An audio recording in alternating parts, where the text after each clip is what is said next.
Inverse functions. One-to-one functions.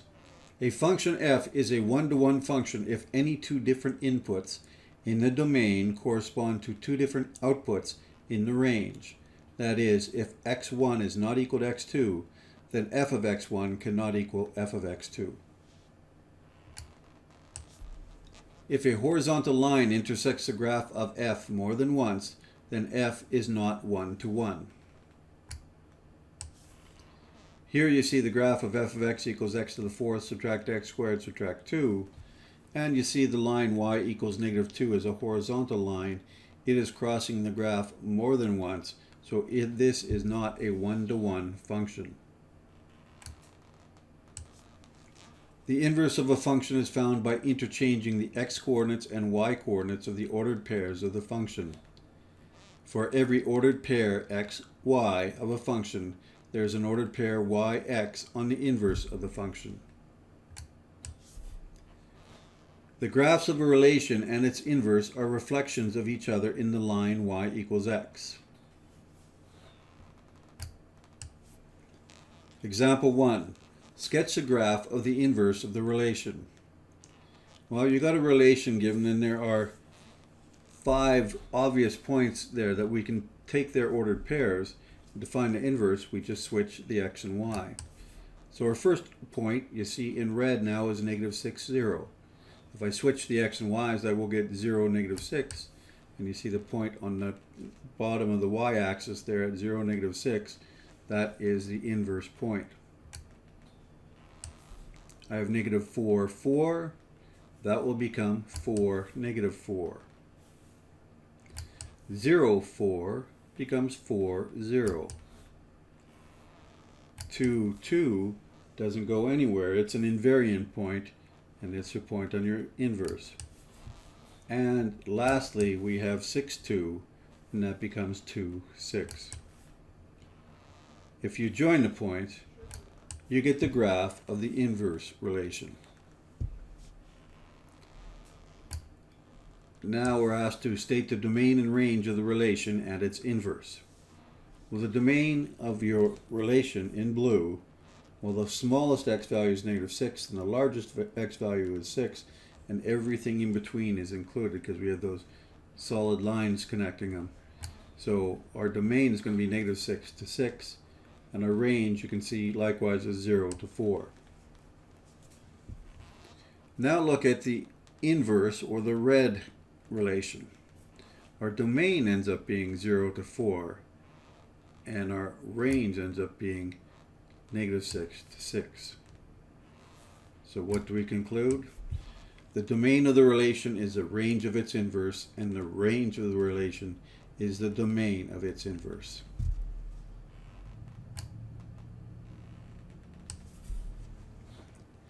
C. Determine whether the relation and its inverse are functions. Well, we can use the vertical line test to determine if the relation is a function, the original one. And if I do that,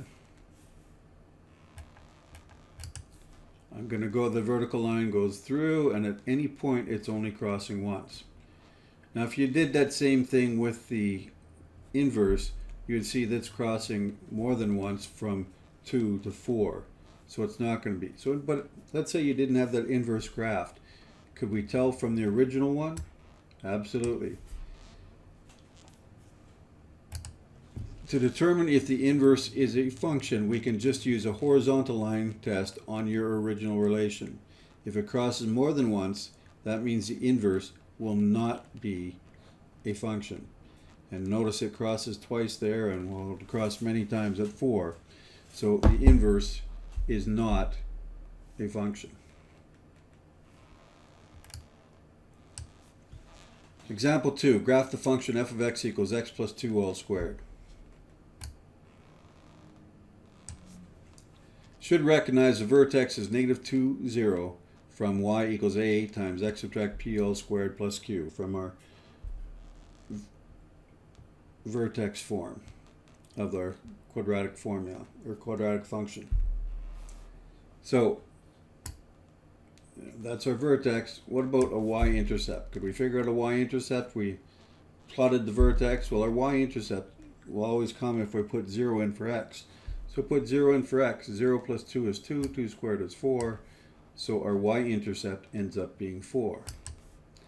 Parabolas are symmetric, which means we're going to have another point at a y-coordinate of 4, 2 units on the other side of your vertex. So it's going to end up being right over there. So you got your 3 points. We can draw a curve through them. And this is what your function f of x equals x plus 2 all squared looks like.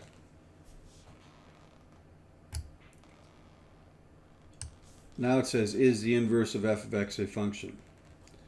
Well, if you look at it, you say, no, or is the inverse a function? No, the horizontal line test fails your original function, so the inverse is not a function.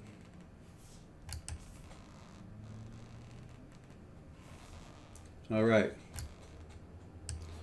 Now it says graph the inverse of f of x on the same set of axes. Well, all we need to do is use the 3 points that we have. We have -2, 0, 0, 4, and -4, 4.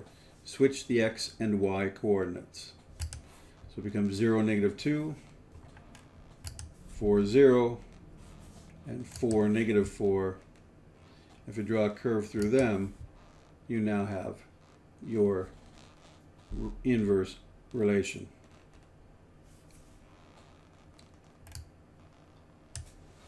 It says, describe how the domain of f of x could be restricted so that the inverse of f of x is a function. Well, if the original relation fails a horizontal line test, it's not going to be, inverse will not be a function. But if you cut the original in half, then the inverse will be one, because it won't fail the horizontal line test anymore. So just cut the domain in half. So if you do that, it could look like that, or it could look like that. And notice, if you do it either way, they are a reflection on the line y equals x. Example 3 asks us to determine the equation of the inverse of y equals 3x subtract 7. Well, remember at the beginning of the lesson we were determining inverse ordered pairs by switching x and y's. Same thing with an equation. Switch the x and y. X equals 3y subtract 7. Isolate your new y. So x plus 7 equals 3y. Still not isolated, got to get rid of the 3. So x plus 7 divided by 3 equals y, and that is your inverse of y equals 3x subtract 7.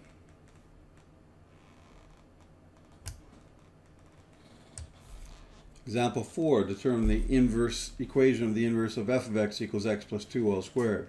Well, remember f of x is the same thing as y. So really we have y equals x plus 2 all squared. Now, if I want to switch it, again I got to switch the x and y's, or find the inverse. X and y switch, we now have x equals y plus 2 all squared. Need to isolate the y, so you're going to have to take the square root of both sides. But when you take the square root of both sides, you've got to make sure you're finding all possible solutions. So it's going to be plus and minus square root of x is equal to y plus 2. And move the 2 over, and you get that. Now these equations, if you recognize it, well, f of x equals x plus 2 all squared, that's the same question we had for example 2. All right? And if you plot each part of that equation, y equals plus and minus root x subtract 2, you're going to get your top half and your bottom half of the function, which would be the halves to, if you limited the domain of the original function.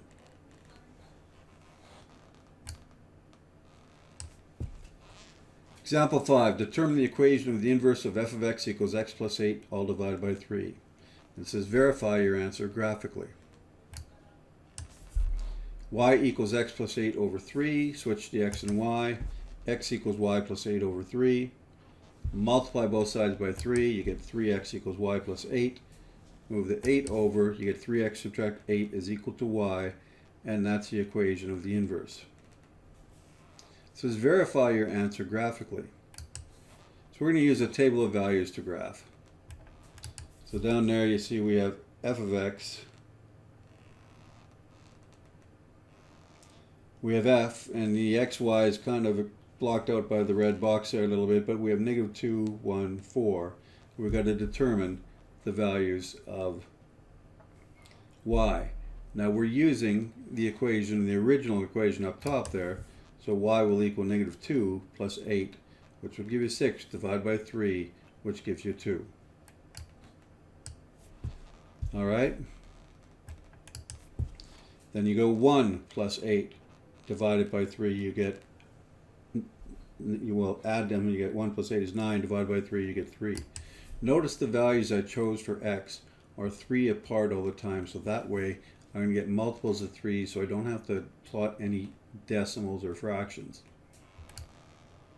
And then lastly, I put 4 in there. 4 plus 8 is 12 divided by 3, which will give you 4.